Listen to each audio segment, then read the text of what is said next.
On November 22nd, 2025, I got back up to Vermont Rail's New Hampshire Central Railroad to check out the progress on the track restoration to Gilman, Vermont. For those that aren't up to date, Vermont Rail purchased the New Hampshire Central in 2024 and recently started to restore their out of service tracks from Whitefield, New Hampshire to Gilman, Vermont. Their plan is to bring back freight service to these areas initially, with a possible future restoration from Gilman, Vermont to St. Johnsbury, Vermont, where it would connect with the rest of their rail system. At last report, VTR is working with the rail line owner, CSX, to take over that section of the line. In this video, we start out in Gilman and work our way to Whitefield, where most of the recent work has been done. Last time I was at the Beech Street crossing in Gilman, I skipped over documenting some of the encroachment removal out of respect for the railroad's neighbors who were clearing up their yard when I stopped by. I figured they didn't want to be on camera, so I came back to document on this trip. As you can see, the fence here was pushed back and the neighbors' items have been moved off of the property. This will make it easier to clear the brush when the time comes.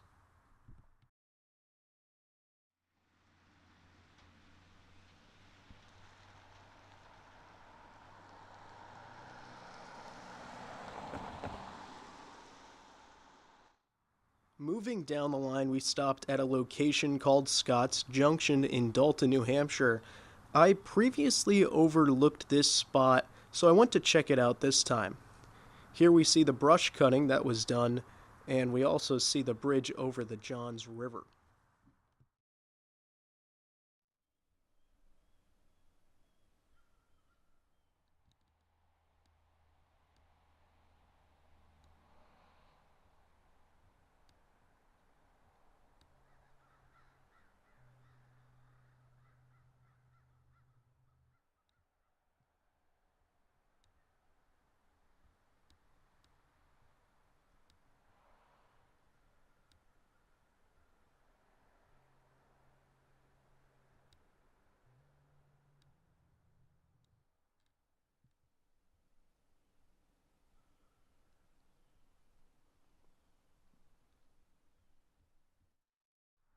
Moving along to Whitefield, we see where most of the work is being done currently.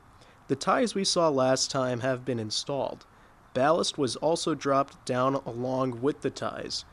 It also looks like a power board has been installed to plug in a locomotive during the winter. More materials, including new switch stands, are now on site awaiting installation.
Also of note, Vermont Rail has a new transload customer unloading logs in the St. Johnsbury yard along the Washington County Conn River line. The logs are unloaded in the yard near the west end of the out-of-service Mount Division. This is similar traffic to the potential lumber and timber traffic that VTR mentioned may start moving on the restored line. I wouldn't be surprised if this customer has something to do with the line's reactivation between Whitefield and St. Johnsbury.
Thanks for watching, and stay tuned for future updates of the restoration of the Mountain Division and the line in Whitefield.